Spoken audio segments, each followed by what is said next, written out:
අමරසිරි කලන්සූරිය මේ නම කල්පනාවට ගත් විට අපේ සිතට පැමිණෙන්නේ ගුණාත්මක සිනමාවක්, සත්‍ය රංගපාන නළුවෙක් සහ අපේ රටේ සිනමා රත්නයකි. ඔහු 1940 සැප්තැම්බර් මාස 20 වෙනිදා ගම්පොලේ උපත ලැබූ අතර ගෘහස්ත පවුලක ගොඩනගාගත් දරුවෙකු විය. අරුණෝද විදුහල සහ ධර්මරාජ විදුහල යන පාසල් ඔහුගේ අධ්‍යාපන ගමනට මුල් තැනක් විය. කුඩා කල සිටම රංගනයට ආදරය දැක්වූ ඔහුගේ ගමන ආරම්භ වී ඇත්තේ රංගමඩලෙන්ය.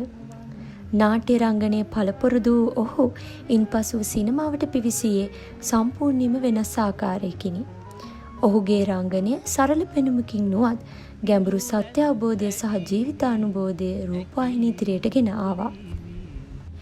1969 හන්තානේ කතාව සිනමා සිත්තමෙන් තම රංගනයේ ජීවිතය ආරම්භ කර ඇති එතුමා 1974 අහස්ගව්ව, 78 බඹරු ඇවිත්, 82 යසීසුරු, 86 පූජා, 94 අහස්මාලිගා, 2009 රෝසමල් සයනය ඇතුළු චිත්‍රපට බොහෝමයකට රංගනයෙන් දායක වුණා.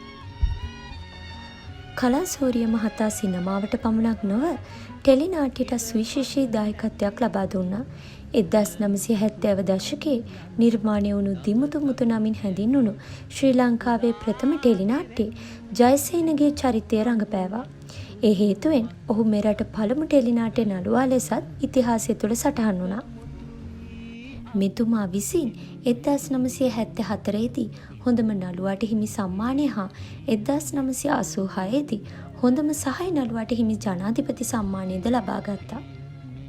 ඔහු රඟපෑවේ නායක චරිත පමණක් නොව සරල ගෘහස්ථයන් සිට ගැඹුරු හා සංකීර්ණ චරිත දක්වා විවිධ පරිසරයන් සාර්ථකව නිරූපණය කළේය. මේ හේතුවෙන් ඔහු නව නළු පරපුරටත් ආදර්ශයක් වුණා. අවාසනාවකට මෙන් මෙම සම්මානනීය නළුවා 2023 වර්ෂයේ අප්‍රේල් මාස 1 වෙනිදා අපහාප්‍රාප්ත විය. කෙසේ වෙතත් ඔහු සිනමාව, රූපවාහිනිය හා රංගමඩල සඳහා ඉතිරි කරගිය සම්මානනීය නිර්මාණ සහ සත්‍ය චරිත සදාතනිකව ජනතාව සිත් තුළ ජීවමානයි. අමරසිරි කලන්සූරිය නමින් හැඳින්වුණු මේ මහා නළුවා සිනමාවත් රංගනයත් සමග ජීවිතය රඟපෑ සත්‍ය නළුවෙකි. ඔහුගේ නාමය සදාකාලිකව ශ්‍රී ලංකා සිනමාවේ රත්නාවලියේ සටහන් වී ඇත. පිනි කැට මිහි තුල පා පෙරලී ගොස්